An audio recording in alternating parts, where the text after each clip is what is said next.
Today we'll talk about diabetes, or a few different types of diabetes. But the main ones that people are familiar with are type 1 and type 2 diabetes. And we'll talk about both of these types in this video, but we'll talk more about type 2 diabetes and specifically if this condition is reversible or not.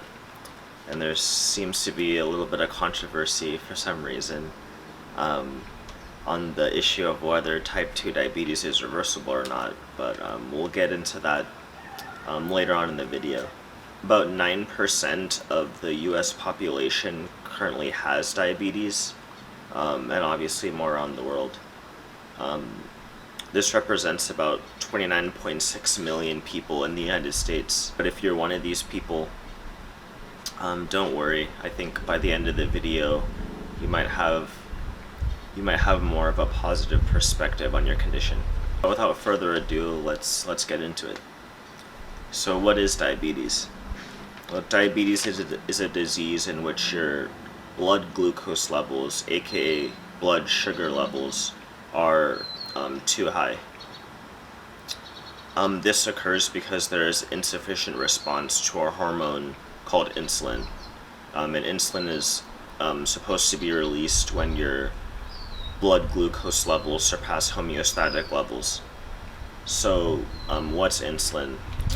Well, insulin is a hormone that has many functions in the human body, but like one of its main functions is to allow the body's cells to take up glucose from the bloodstream and either store this glucose as glycogen or take up this glucose and immediately use it for the energy needs, like for whatever energy needs the cell has at the time.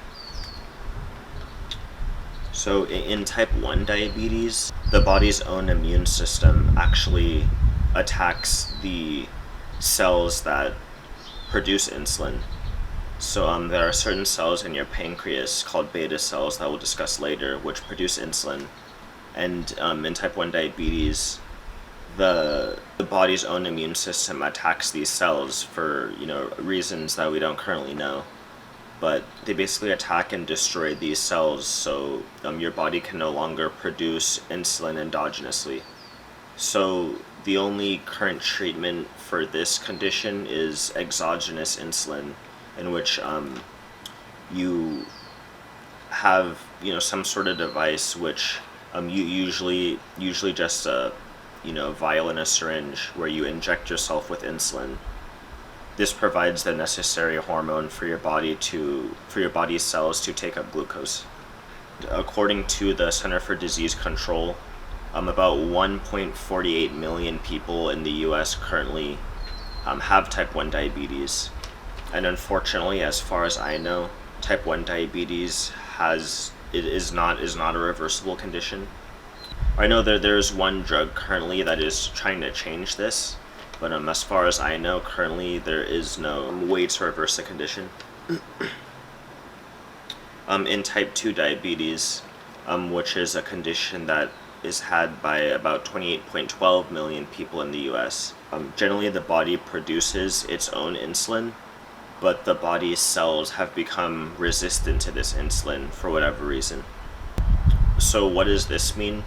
This essentially means that there's a lot of insulin and a lot of glucose in the bloodstream simultaneously. How exactly does this happen? Well, in order to understand how this happens, we need to discuss the concept of visceral fat. So visceral fat is the fat that accumulates inside of your abdominal cavity.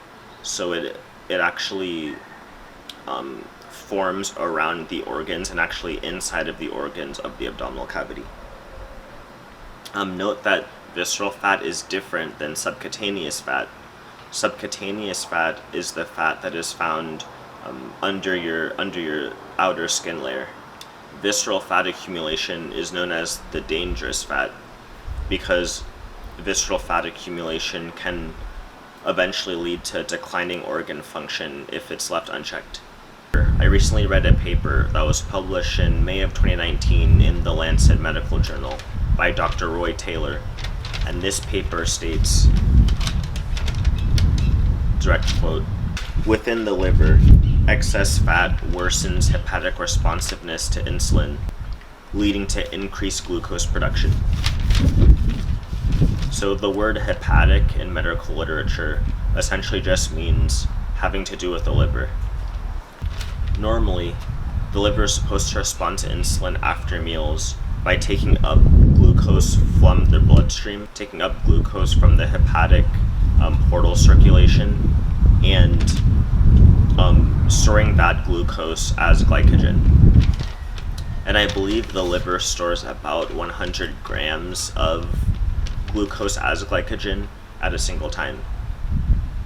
So it stores this glycogen, and then this glycogen can be rapidly deployed later on for any necessary quick energy needs of the body. Like let's say like you start moving around and like your muscles need like an immediate source of glucose that they don't currently have. And then this glucose, this stored glucose is also steadily released into the bloodstream for the brain, because your brain actually, one of its main sources of energy is glucose. Your brain also uses ketones and some other molecules, but like for purposes of like this discussion now, we'll just say that the main source of energy for your brain is glucose. So it gets this from the liver.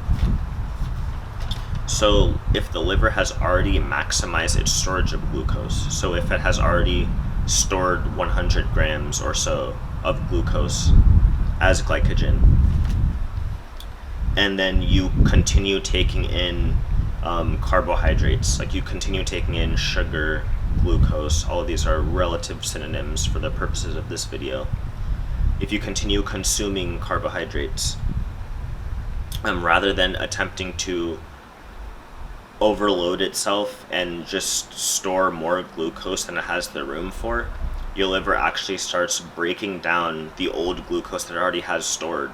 So it breaks down the glycogen it has stored into glucose, and it releases this glucose into the bloodstream, and then it tries to store the new glucose.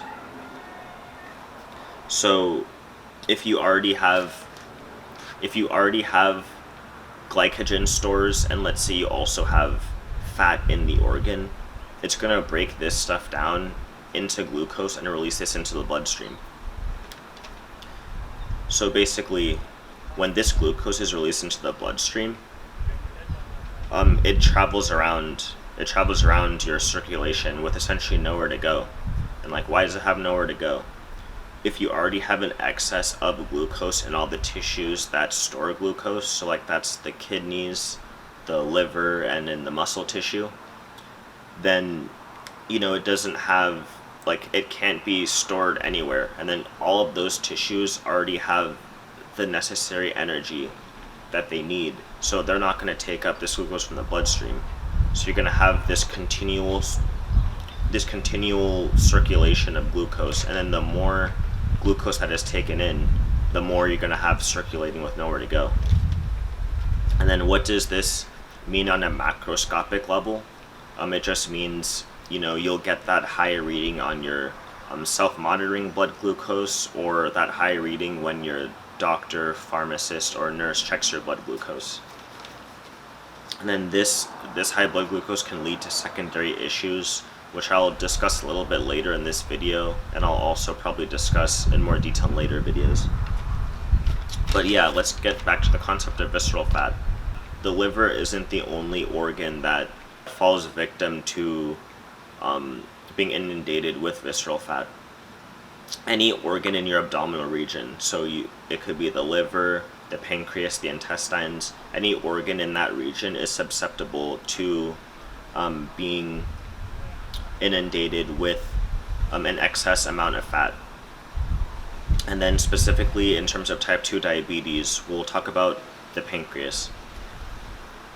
So according to the Lancet Journal medical paper that I discussed earlier, another quote from this paper, within the pancreas, the beta cells seem to enter a survival mode and fail to function because of the fat-induced metabolic stress.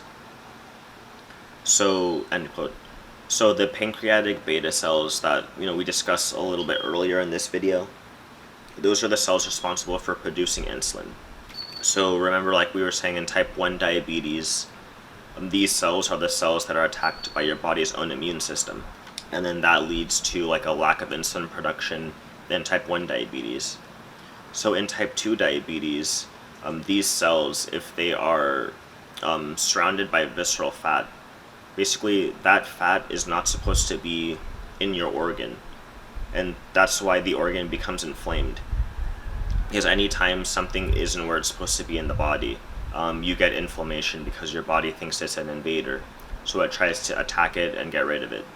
So if you have fat in that, let's say you have fat in your pancreas, your body's immune cells are going to go attack that fat. And when they attack that fat, you're going to have a lot of collateral damage.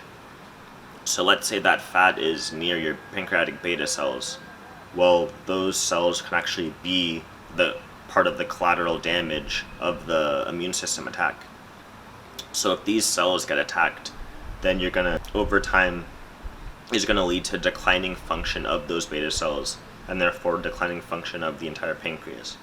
Yeah, so like if this is left uncorrected for long enough, like you're actually going to have like your pancreas won't be able to produce the necessary insulin that your body needs. In type 2 diabetes, the more fat that accumulates around your beta cells, the more that they're going to be attacked as part of the collateral damage, and then like they're going to get destroyed and then eventually lose their function altogether and then die out. So this visceral fat basically does two things. One, like we just discussed, it leads to the destruction of beta cells. And two, it will actually reduce the response of insulin because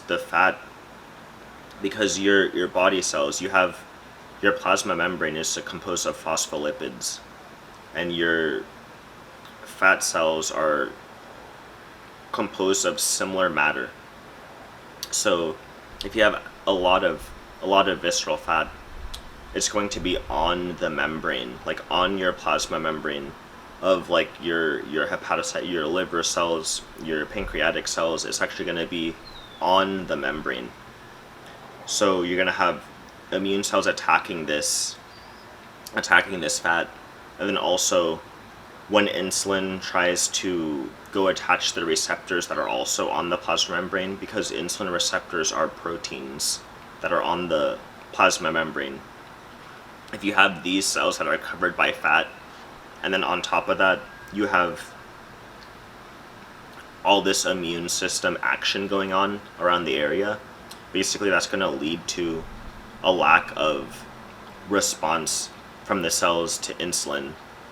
And then it's also going to lead to cell destruction because of the collateral damage. So this is like a two-part bad process essentially for your body. Okay, so it seems like type 2 diabetes is actually a problem of improper energy balance more so than anything else. As more and more carbohydrates are consumed, the body stores what it can in the tissues that normally store glucose as glycogen. So these tissues are mainly the liver, the kidneys, and muscle tissue. When these stores become full, then the body begins to do what it evolved to do, which is store as much energy as it can, and then after the original tissues are completely full, it starts storing the glycogen as fat in adipose tissue, which is which are composed of adipocytes, which are just fat storing cells. And depending on your genetics, you might be able to create more adipocytes, but at some point your body doesn't create more adipocytes, and then if you continue taking on more and more carbohydrates, aka glucose, aka sugar, your body starts to store the fat that it makes from the carbohydrates. It starts to store that in your abdominal cavity. So, and inside of your abdominal cavity, it first begins to store the fat around the organs in your abdominal cavity. So around the liver, around the pancreas, around the intestines. But eventually it starts to actually store the fat. Your body actually starts to store the fat in the organs. Like once there's all space is taken up, it stores the fat inside of the organs. So inside of your liver and inside of your pancreas. And then these are when some of the problems that we talked about earlier, these are when they start to crop up. This is when the fat starts being stored on the plasma membrane, and it starts leading to inflammation and destruction of cells. And then ultimately, organ function is compromised. So your liver function is compromised, your pancreatic function is compromised, the function of your intestines could be compromised. And then this leads to type 2 diabetes and insulin resistance.